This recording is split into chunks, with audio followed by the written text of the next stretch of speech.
What is a joy to be with you guys. If you don't know me, my name is Trey Corry. I'm the campus pastor here at Southwood, often doing announcements and whatnot, beginning to fill in for Blake this morning. And so we're going to be in the book of Revelation as Blake finished off a 3-week series walking us from Genesis to Revelation that was phenomenal. We're going to end up back where he ended, or we're going to start where he ended back in the book of Revelation this morning, Revelation chapter 21.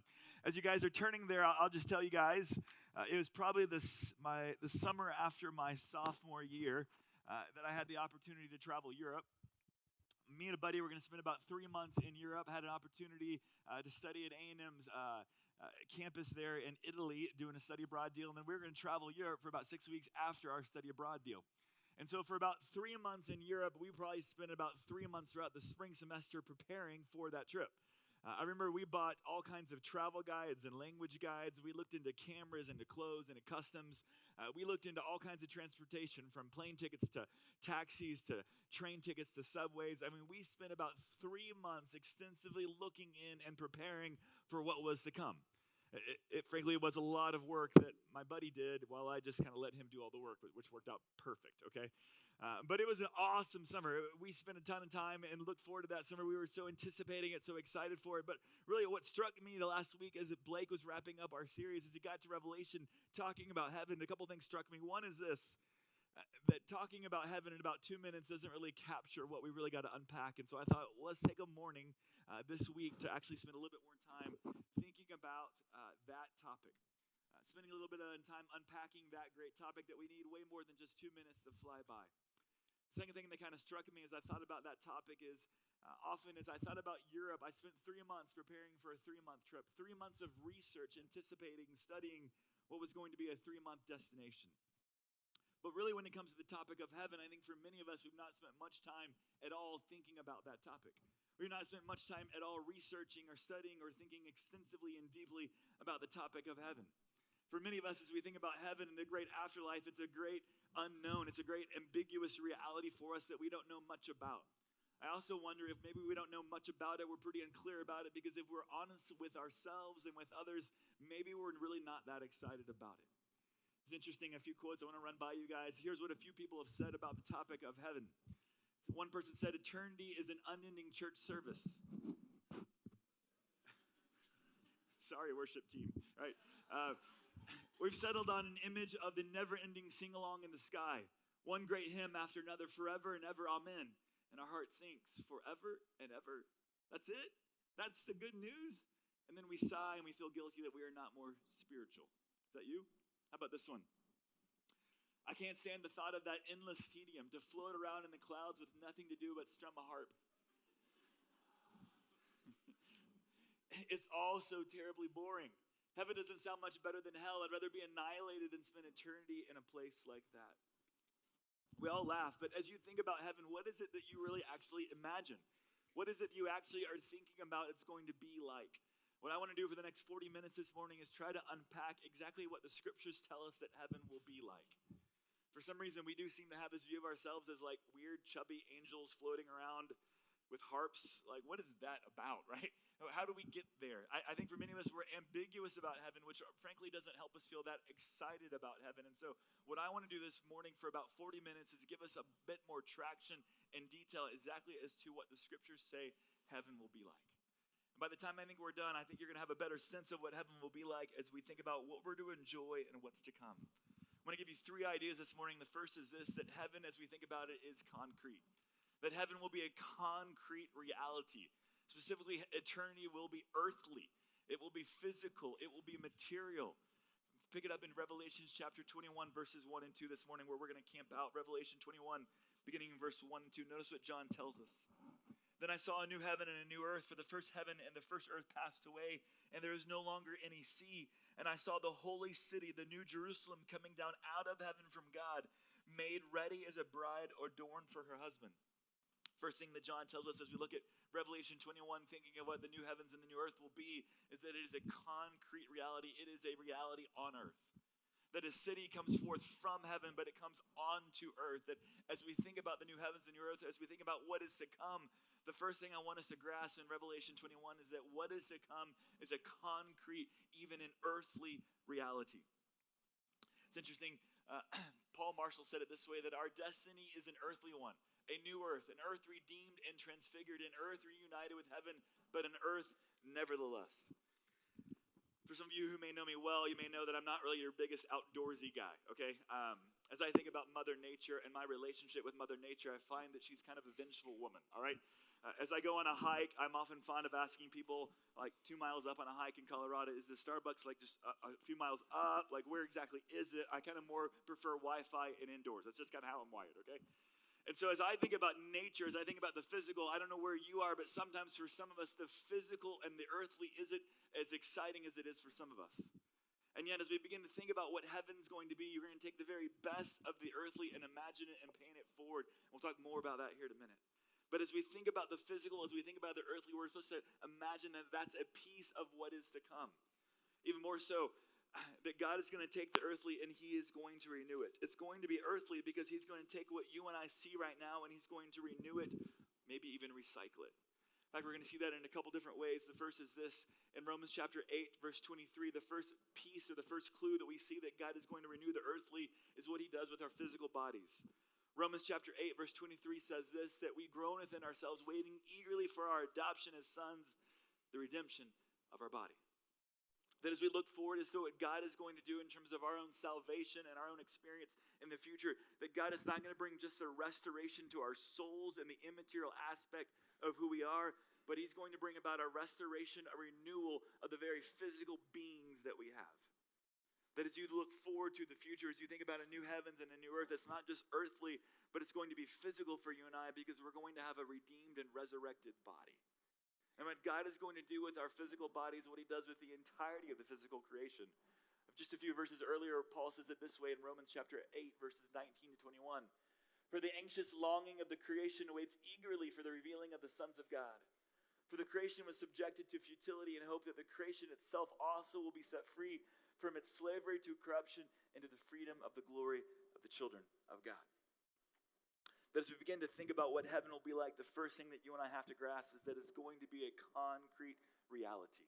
It's going to be earthly because God is going to bring forth a city from heaven onto earth, and he's going to bring about a restoration and a renewal of all things that are physical. I think often as we think about the salvific work of Christ, we often first run to the idea that he's going to forgive our sins, that he's going to redeem our soul, he's going to resurrect us. Sometimes we think about that in a very non-physical sense. What I want you to grasp from some of these verses in Revelation and in Romans is that as we think about the future that is to come, that it is not just about God bringing a renewal to the spiritual, but it's also that God is going to bring a renewal to the physical. I love the way that Anthony Hoekema says it this way.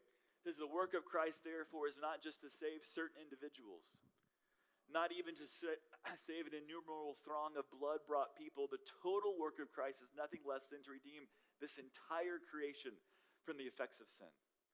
The purpose will not be accomplished until God has ushered in the new earth, until paradise lost has become paradise regained. That as you think about all that Christ died for, all that God is intending to do in the future, it's not just a resurrection and a paying of the penalty of your sins and a restoration of your soul, but it's also a restoration of your physical body and a restoration of the entire physical creation. That which you and I see will be remade and made new in a fresh way. I think for some reason, as we think about what is to come, we just seem to kind of toss that aside. I think sometimes as we think about what God is going to do in the future, we have a vision of God coming up to an airplane check-in desk as if he's got one bag to check for the future, and all he can pack in is our spiritual realities and our souls, as if he doesn't have room for the physical. God is going to bring forth everything back to a restoration, not just the immaterial that he created, but even the material itself. And so all things that were created, that were deemed good in Genesis, he's going to bring about a restoration of all things that were good in Genesis will be redeemed and restored in Revelation, a new heavens and a new earth. The first thing I want us to grasp as we think about what is to come and what heaven will be like is that it will be concrete. And it won't just be concrete, but it will also be contiguous with what you and I see today. That the new heavens and the new earth, the heaven itself, as you think about what it will be like, that it will not just be concrete and earthly, but it will be contiguous or similar or corresponding to what you and I see right now. It's interesting as we look a little bit further, even back in Revelation, that you and I get a clue of this. Notice again Revelation 21. Then I saw a new heaven and a new earth, for the first heaven and the first earth passed away, and there is no longer any sea. And I saw the holy city, New Jerusalem, coming down out of heaven from God, made ready as a bride adorned for her husband. I don't know what the New Jerusalem looks like. I don't know exactly what it's like. But what he tells us of what's coming is of something that you and I have a point of reference. I know what a city is like. I know what to imagine. Notice how he goes on further in Revelation 21. He continues on, pick it up in verse 10. He says, and he carried me away in the spirit to a great and high mountain, and he showed me the holy city, Jerusalem, coming down out of heaven from God, having the glory of God. Her brilliance was like a very costly stone, as a stone of crystal clear jasper. He says, look, this city that's going to come is going to have such a glory and a brilliance, it's going to be like a precious jewel. Again, I don't know how to imagine that, but again, he points us to a point of reference of something that you can't imagine. He goes on further, pick it up in verse 16 when he says, and the city is laid out as a square, and its length is as great as its width. And he measured the city with a rod, 1,500 miles. Its length and its width and height are equal. I don't know if he's saying that the new city will literally be 1,500 miles in each side, or if he's just painting something that you and I can imagine, because what we can imagine is going to have a contiguousness or continuity with what is to come. That he's giving us something that we have a point of reference to so that we can imagine what is to come. Notice chapter 22, verse 1. Then he showed me a river of the water of life, clear as crystal, coming from the throne of God and of the Lamb. And in the middle of its street, on either side of the river, was the tree of life, bearing 12 kinds of fruit, yielding its fruit every month. And the leaves of the tree were for the healing of the nations. Chapter 22. Again, I don't know exactly what he's describing, but he's describing something that we can imagine that provides us some continuity or sense of what is to come. It's interesting as you think about the book of Revelation, what kind of literature is it? I think it's figurative language that is giving us a point of reference for which we can jump off and imagine. It's not sci-fi language that has no point of reference in the present, that it gives you some sense of imagining something that you can't even begin to imagine. At least for me, the way that I'm wired is if I have no sense of what to imagine, it's really hard for me to get excited about something.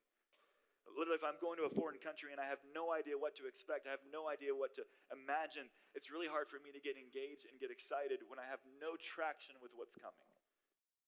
Some of us are more of dreamers. They don't have to have any sense of what's coming. They can just be excited.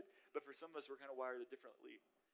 And I think what the book of Revelation does is it gives us a point of reference from which we can jump off, imagining what is to come, because it corresponds to what you and I see. Revelation begins that way for us here in chapter 22 and 21, but also much of what we see, much of what we look through without the New Testament provides us the same idea as well, that what is to come corresponds to creation. That as we imagine what the new earth and heavens will be like, it will be concrete and it will be contiguous with what we see, because what we see now what is going to come will correspond to what you and I see now. First clue of that really comes with the idea of resurrection itself. Notice what we find in Luke chapter 24, speaking of Jesus himself, who was resurrected and appears to his disciples. Luke 24 tells us, Jesus says, see my hands and my feet, that it is I myself. Touch me and see, for as the Spirit does not have flesh and bones. So really, as Jesus shows up to the disciples, as he shows up to the early first century church, there was those moments initially that they didn't recognize him, but as they had further moments with him, they recognized him. There was a correspondence to the pre-resurrected Christ with the post-resurrected Christ. It'll be the same for us as well as we think about who we are and who we'll be in the heavens and the earth. It's interesting, it's said this way, that we can banish all fear of being absorbed into the all which Buddhism holds before us, or reincarnated in some other life form, as in the post-mortem prospect of Hinduism. The self with which we were endowed by the Creator in his gift of life to us. The self whose worth was secured forever in the self-substitution of God for us on the cross. That self will endure into eternity. Death cannot destroy us. That there is that as we look at what is today, there is going to be continuity with what is to come. Then one of the first clues as we think about Jesus who was resurrected and appeared, there was continuity with the pre-resurrected Jesus as there was with the post-resurrected Jesus. There will be a continuity with who you are, with who you will be in the new heavens and the new earth. I also would argue there's going to be continuity with what the earth is now with what it will be in the future. But even as you think about Elijah and Moses, the disciples would recognize them actually at the Mount of Transfiguration. That I think we will remain ourselves as we step into eternity itself. It's not just us personally that will have continuity, but I think the creation itself will have continuity as well. That the creation will go from the garden in Genesis to a city in the new heavens and the new earth, that there will be a continuity with what we see now with what is to come. And it's not just continuity, but it's development, it's progression, and it's the perfection of what we see now. That in Genesis we see a perfect and a good creation that God declared good as a garden, and what we're going to see in Revelation that will descend forth from heaven onto earth is a city. It is the development of the created order without any of the imperfections of sin. It's the created order as God greatestly intended it. It's the created order to its greatest climax of what God intended it to be. That what is to come has continuity, that it is contiguous with what is we see now. That for many of us, we can't imagine what is to come because we haven't begun to make a connection with the fact that what you and I see now is what is going to be coming in the future. We get a garden in Genesis, we're going to get a city and what is to come. I think for many of us, we don't just have a struggle imagining what is to come, but I think for many of us, we also struggle to imagine what we're going to do. We're not just ambiguous, we're not just unclear, but I think for many of us, we're not very excited because we have no idea what we're actually going to be doing. Are we just strumming a harp for eons, right? I don't know why we're hating on the harp this morning, but we are, okay? And so what is the deal? What is it we're actually going to do? If we have a sense of what is to come, if it's going to be concrete and earthly, and if it's going to have continuity with what is to come, the question becomes, what is it we're actually going to do? As I think about the continuity idea, for whatever reason, when I was a kid, I had the great passion, I had a great childhood dream that I was going to be a guy that created and designed resorts one day. I don't know why. I just thought resorts were the coolest little enclave retreat into and away from the world and all the stresses of the world, and how cool would it be to create these great places. And one of the things I loved when I was a kid as I kind of go into resort is that you get this entrance moment into a resort that is not the place as you walk into the entrance, as you drive through. It's not the place that you want to stop your car and unpack your car, right? But there's something about the entrance into a resort that communicated to you what you could expect that was going to be past the entrance. There was a continuity with the entrance, as simple and as basic as it might be, with what is to come. And I think the created order that you and I live in now is like a resort entrance that is a clue and is a signpost to what is coming, but it's not where you want to unpack your bags and get out of your car. It's just to move you along to what's coming down the road that is where you want to unpack your bags. So again, as we think about what is to come, it's not just concrete, but it is continuous and it has continuity to what is coming in the future with what we see right now. But lastly, if it has continuity, then the last argument I want to make to you guys this morning is that it is going to be compelling. That it is not going to be boring at all, but it's going to be all that you are designed to enjoy and designed to experience. That it is going to be compelling. Let me give you guys an idea of what I think we're going to be doing. The first is this: I think we're going to be feasters in the new heavens and the new earth. Back to chapter 22 of the book of Revelation. Then he showed me a river of the water of life, clear as crystal, coming from the throne of God and of the Lamb. And in the middle of its street and on either side of the river was the tree of life, bearing 12 kinds of fruit, yielding its fruit every month. And the leaves of the tree were for the healing of the nations. It's interesting here in Revelation 22 that you get the idea of fruit.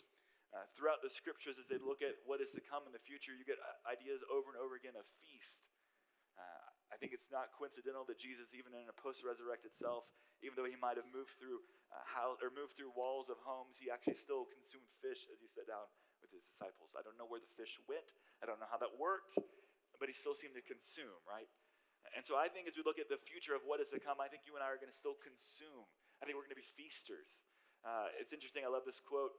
You will have the sweet longing of desire that can be fulfilled and shall be again and again and again. Heaven is not the absence of longing, but it is its fulfillment. Heaven is not the absence of itches. It is the satisfying scratch for every itch.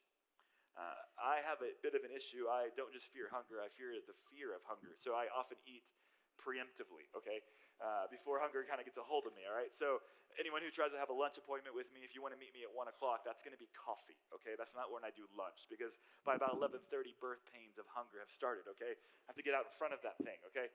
And I think as we think about what is to come, we recognize there will be no more tears, there will be no more sorrow, there will be no more pain, but I don't think that means there will be no more hunger or desire to drink and eat. That is going to be that desire that has been built in us that will be satisfied, that will always be satisfied. That cycle that will be enjoyable. I think will still be present as we move toward and think about new heavens and new earth. Second thing would be, I think for some of us that love to end the night, end the day with a book, I think we're going to continue to be learners in the new heavens and the new earth. I think what we imagine to come is not a static experience, but it's a dynamic experience. I've been married coming up on 20 years here pretty soon, and the amount that I know my wife today from the amount that I knew her originally as we started to date has just grown immensely, right? The marriage is not a static experience, it is a dynamic experience as people change over time and as you continue to get to know someone over time. I think for us, as we imagine showing up before God himself and being in the presence of God, that is going to be an opportunity to continue to learn. 1 Corinthians chapter 13, verse 12 says, "For now we see in a mirror dimly, but then face to face. Now I know in part, but then I will know fully." I think what Paul is saying in 1 Corinthians 13 obviously contrasts what we see now, what we know now, with what we're going to know in the future. But let me kind of catch you and disclaim for you, I think what Paul is not saying is this, that when you and I show up into the presence of God and see him face to face, that we will then, in that instant, know everything. If we did, I think it would be boring. I think what eternity will be a lifelong, eternal long pursuit to know God at the depths of his character, the depths of his creation, more and more and more. If you're someone who loves to read in the evening, who loves to continue to be a constant learner, eternity will provide that and more. Of God himself, of his creation, the opportunity to continue to plumb the depths of knowledge and wisdom at deeper and deeper levels. It's not going to be a static experience. It's not going to be one that you arrive and it's you got everything you ever could have known. It's going to be an opportunity to press further and to know more and more over the course of time, over the course of eternity. It will not be static, but it will be dynamic. For some of us, we're not readers, we're not thinkers, we're not ponderers, but we are producers and workers. I actually think in a redeemed sense that in the new heavens, as we think about what it will be like and what we will do, I think we will actually be workers. I think we'll have an opportunity to be tasked to do something. Notice again Revelation chapter 22, verse 3 this time. There will no longer be any curse, and the throne of God and of the Lamb will be in it, and his bondservants will serve him. It's not just that we're going to serve in that time, but also notice verse 5. And there will no longer be any night, and they will not have need of the light of lamp nor the light of the sun, because the Lord God will illumine them, and they will reign forever and ever. I don't think the entirety of eternity is us just sitting, floating with a harp and singing praise songs, although that's great, and that's not a bad thing. But that we're going to have an opportunity to serve Christ, we're going to have an opportunity to reign over his creation, we're going to have an opportunity to be tasked and to be engaged and at work. Remember, even as we think about work itself, if we go back to Genesis chapter 1, work was there in the garden as the great commission to humanity. It was good. Work became difficult when work, like everything else, came under the curse of sin, but work was good back in the garden. And if work was present in the garden, I think work will be present when the city of Jerusalem comes forth from heaven onto earth. I think you and I will still work. I don't know if we're going to get a paycheck. I don't know if we're going to have, I know we won't have horrible bosses anymore, right? All the different difficulties of work will be removed, and the great satisfactions of work, being tasked as designed with passions and with skills to produce and to create, I think will still be present in eternity. That we're not just floating with our legs kicked up, unable to do or be engaged in anything. I think we'll not just be learning, but we'll be working, we'll be tasked, we'll be creating, we'll be producing. We'll have an opportunity to work in a godly, redeemed, perfect sense. Last couple ideas for you this morning are these. It's not just that we'll be workers, but I think we'll be family members as well. We are part of God's family. Ruling the universe is going to be the family business. There may not necessarily be marriage in heaven, because I think there's going to be one marriage that will trump all. That is the marriage of the bride, the church, with his groom, Jesus Christ. But again, if there is a continuity of our present to the future, then there is an understanding and a knowledge of relationships that we have now with those that we will see and have a chance to reconnect with in the eternity that is to come. For those of us who have lost loved ones, I think we'll have an opportunity to see them, to know them, to reconnect with them. I think to this day, as those that have lost kids through miscarriages, I have a hunch that my kids will there be at the gates to greet me, that I didn't know them at all, but have an opportunity to connect with them one day. My mom, who's already passed, I believe will be there. She'll greet me, have an opportunity to reconnect and talk. That there is a continuity of those relationships, that we're going to be still a part of family members, just a much broader and more primary family. And lastly, I think we will be worshipers. Notice how John ends chapter 22, verse 8. At the end of this book, at the end of this great revelation and vision that's been given to him, notice what he says. Revelation chapter 22, verse 8. I, John, am the one who heard and who saw these things. And when I heard and I saw, I fell down to worship at the feet of the angel who showed me these things. his response in light of that vision was worship. There was a falling down and a submission to God himself, who is the creator, who is the sustainer, who is going to be the redeemer and restorer of all things. John falls and hits the ground, and he worships. And as we think about worship, again, I think we often think about it as just simply the proclamation of truths and song. But worship is an element of our entire being. It's the way that we respond, the way that we walk through life. It is our response to the enjoyment of the Creator and his creation in all of the arenas and all of the faculties of life. Why spend this morning thinking about what heaven will be like? I think for some of us, I think what Satan has done is once we've trusted in Jesus Christ and have entered into a relationship with Jesus Christ, knowing heaven is secure, I think Satan's next great strategy is either to confuse us about heaven, to either challenge the existence of heaven, or I think for many of us, he doesn't necessarily challenge our belief in the existence of heaven, but I think he challenges our belief in the excitement of heaven. Why live for something in the future that we can't understand at all now or feel excited about it all now? When you and I begin to grasp a sense of what heaven will be like, all of a sudden I think we get a little bit more traction, get a little bit more anticipation of what is to come. I spent 3 months thinking about a trip to Europe and planning towards it for a 3-month trip. For those of us who know Jesus Christ, who have entered into a saving relationship with him on the basis of his death, burial, and resurrection, we're going to spend eternity in heaven. And yet for many of us, we've not thought deeply or thought long or spent any time unpacking and looking into what exactly is heaven going to be like. We get one morning to begin to kind of scratch the surface of that great topic. One of the greatest books that's out there, if you want to know more or think more deeply about it, is Randy Alcorn's book on heaven. It's a great resource if you want to go a little bit further this week or this weekend. Randy Alcorn's book on heaven. I think for many of us, I think we fall into two spectrums. Either we are in the midst of pain and difficulty in the present that ought to, even as it turns us inward, it ought to awaken our eyes that there's something better that's to come. I think pain, as God allows it at times, wakes us up, startles us from the anesthetic that life can bring us, to arise us and to help our eyes lift up to see that this is not all that we're living for. Pain can do that. I think it's part of the reason why sometimes God allows it in our life is to awake us, to arouse us, to cause us to lift our eyes up as to what is going to come, so we're not tunnel vision in the present. I think for some of us, we're on the flip side of that spectrum where life is going well. That things are falling in place just as we imagined, just as we've desired, just as we've prayed.